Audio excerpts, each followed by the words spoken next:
Bismillahirrahmanirrahim.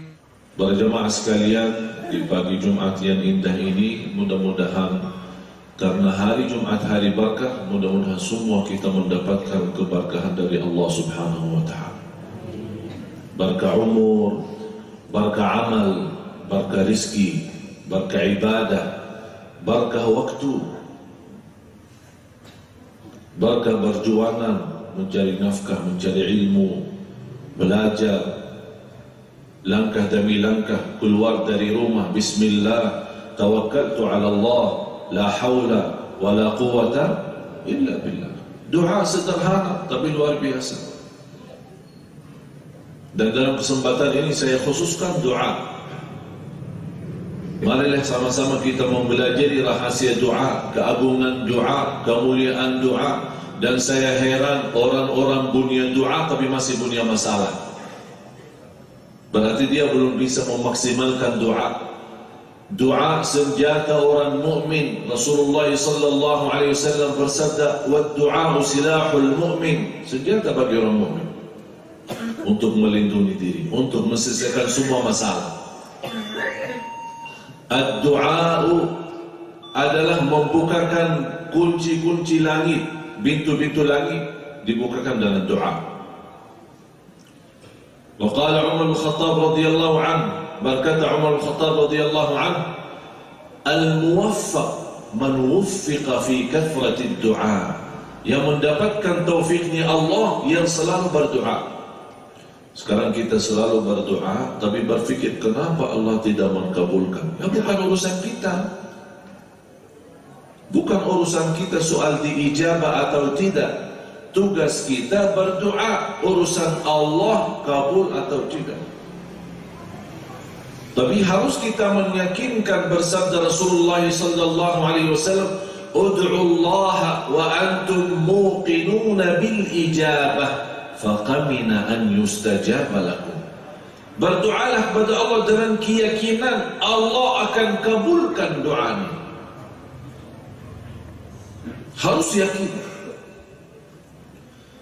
Apalagi saat kita berdoa memiliki keyakinan, ya Allah, saya tidak punya Tuhan selain Engkau ya Allah, yang maha mendengar dan maha melihat. Kemana saya lagi ya Allah?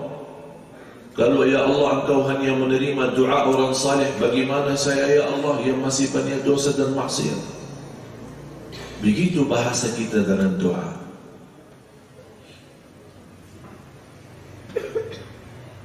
Al-Baqarah ayat 186. Ba'da a'udzu billahi minasy syaithanir rajim. Wa idza sa'alaka 'ibadi 'anni fa inni qarib ujibu da'watad da'i idza da'an falyastajibu li wal yu'minu bi la'allahum yarshudun. Ada pertanyaan kepada Rasulullah, Arabbuna qaribun fanunajih am ba'idun fanunadih? Ini asbab nuzul ayat ini. Apakah Allah dekat? Cukup kami bermunajat. Maksudnya bermunajat apa? Kalau di bahasa Indonesia, bermunajat artinya munajat doa. Tapi beda dalam bahasa Arab. Munajat artinya berdoa dengan suara kecil. Kalau bahasa kita bisik-bisik ya, bisik. Apakah Allah dekat? Cukup kami bisik-bisik dalam doa, tidak perlu dalam suara yang keras.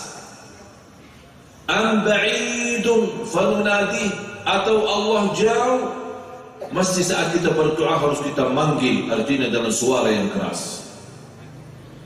Rasulullah diam, turun ayat ini. Kalau hamba-hambaku bertanya di manaku, jawab, fa inni qarib, sangat dekat. Ini ayat ini menanamkan harapan dan keyakinan saat kita berdoa Allah sangat dekat sama kita. Apalagi doa dalam sujud. Bagaimana bersabda Rasulullah SAW di hadis yang sahih, aqrabu ma yakunu al-'abdu ila rabbih wa huwa sajid. posisi hamba Allah sangat dekat sama Allah dalam posisi sujud. Oleh kerana itu pentingnya doa dalam sujud. Walaupun doa dalam bahasa sendiri boleh, tapi lebih baik di salat sunnah-sunnah diwajib tetap doa bahasa Arab. Tapi di salat sunnah, apalagi salat malam, Allah mengerti, Allah yang menciptakan segala bahasa. Kita berdoa. Tapi jangan kita menghafal banyak doa bahasa Arab, tapi berdoa dalam bahasa Arab, tapi tidak memahami artinya.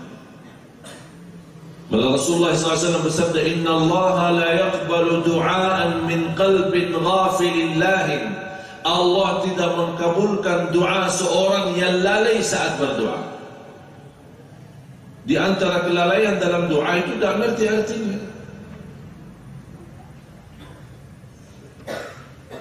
Malah saya pernah perhatiin seorang dipimpin doa, dia ikut amin, amin, tapi dia tidak faham. Malah di tangan yang kiri megang HP sambil SMS, yang kanan amin, amin. Itu namanya doa yang lalai, sibuk masih amin, amin, tapi imamnya sudah selesai, dia masih lupa karena masih megang HP-nya amin, amin. Kayaknya salah SMS, jadi pada tulis SMS dari tulis amin. Apalagi saat umrah, saya sangat tidak setuju umrah itu dipimpin oleh mutawif yang mengeraskan suara dengan amin dan jamaahnya di belakang amin. Mutawif membaca doa, yang di belakang amin, malah kadang-kadang salah baca doa. Kenapa kita tidak bisa berdoa sendiri? Apalagi kalau lagi di tanah suci, tempatnya terjamin kabul doa, tanah suci, berkah, kita berdoa. Apalagi lagi tawaf, kita bisa susunkan. Kalau kita tidak hafal, ya susunkan doanya semampu kita, walaupun bahasa sendiri, bukan bahasa Indonesia lagi. Kalau bisa bahasa daerah boleh. Tawaf pertama, doakan untuk diri sendiri. Tawaf yang kedua, doakan untuk orang tua. Tawaf yang ketiga, doakan adik-adik kita, saudara kita. Tawaf yang keempat, doakan keluarga besar kita. Tawaf yang kelima, doakan orang yang menitip doa sama kita. Orang yang titip, kita kan banyak, begitu mau berangkat, mau umrah, mau haji, karena banyak orang titip. Tolong banget. Tak perlu bawa surat, tuliskan nama-nama orang yang titip doa, sambil doa, ya Allah ini bapak dan ibu minta doa. Siapa nama ini?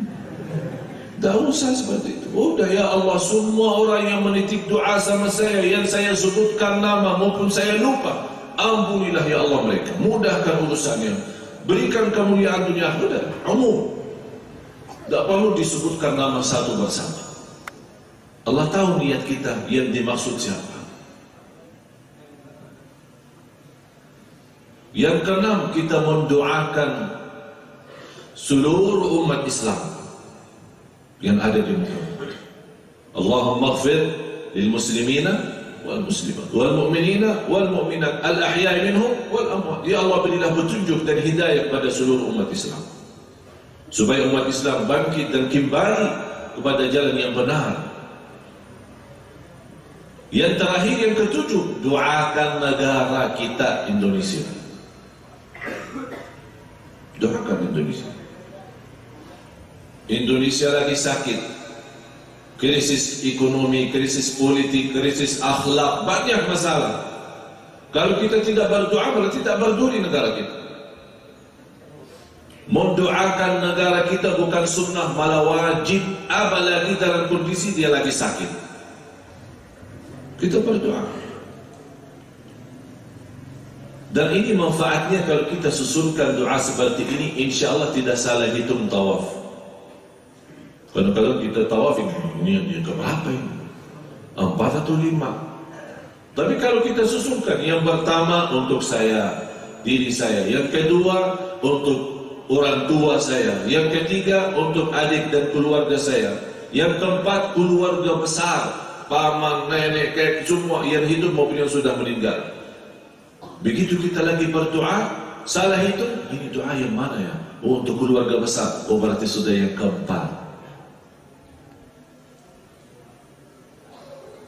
Yang kelima, orang-orang yang menitip doa sama kita.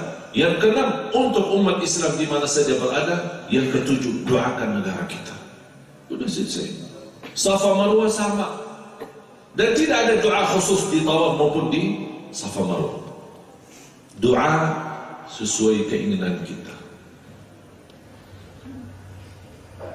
Boleh kita titip doa sama orang saleh, tapi jauh yang lebih tahu hajat kita adalah diri kita. Orang minta jodoh banyak. Semalam sampai jam 1 saya tidur. SMS aja sudah hampir 200 masuk. Saya berusaha maksimal untuk menjawab semua pertanyaan. Banyak masalah. Dan semua minta amalan, amalan jodoh, amalan usaha, amalan lancar, amalan rumah tangga, semua minta amalan. Padahal kebahagiaan dan keselamatan sudah ada di tengah kita, di hati kita, di tangan kita, tapi kita larinya jauh. Bunya Al-Quran, bunya masjid, bunya salat malam, berdoa kepada Allah Subhanahu Wa Taala.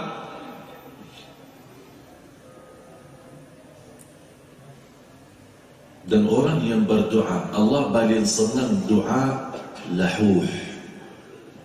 Apa? Lahuh, juga sama-sama lahuh.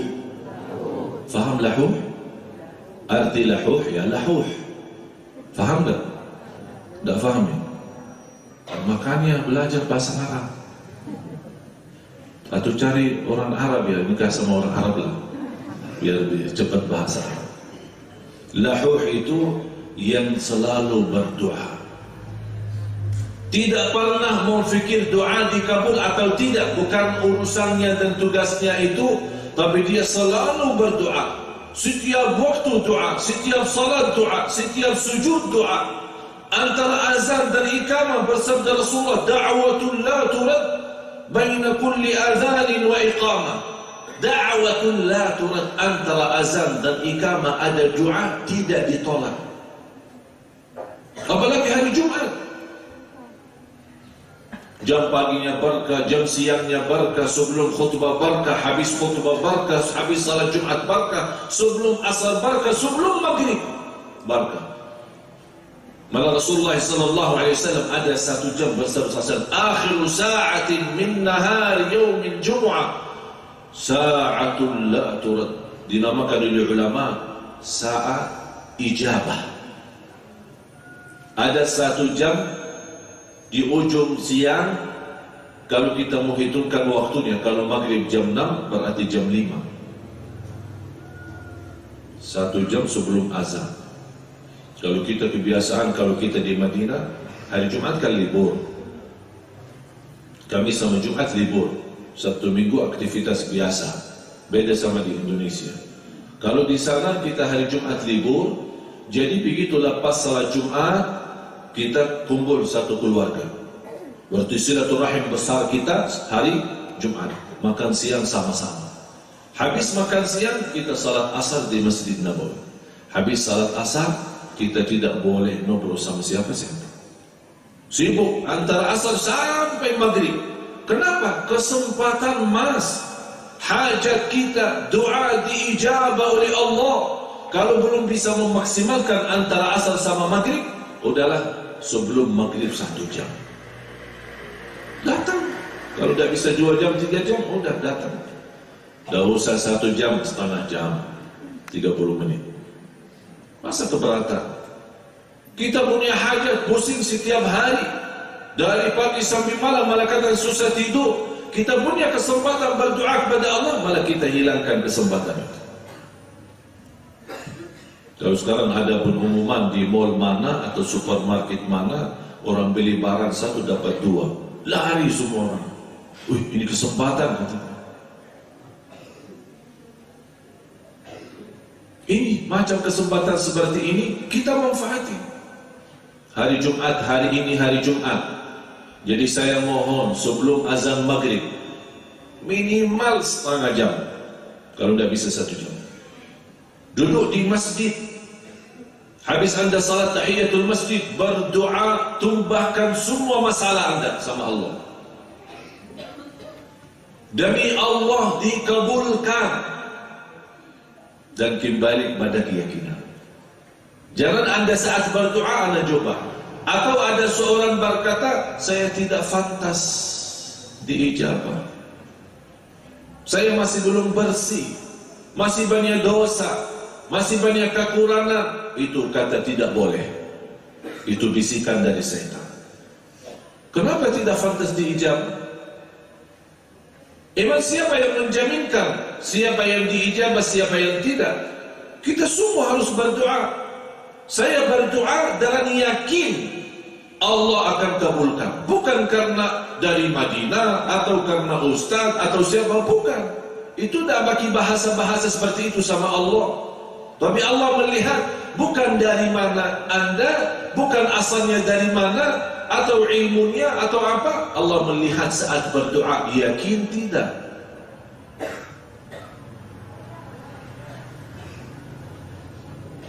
Dan proses doa pasti diijabah dengan cara proses atau 3 cara. Yang pertama, orang meminta kepada Allah langsung dikabulkan. Minta jodoh dikasih jodoh, minta rezeki mobil dikasih mobil, minta rumah dikasih rumah, minta kerjaan bagus dikasih kerjaan bagus. Itu namanya doa sesuai permintaan kita.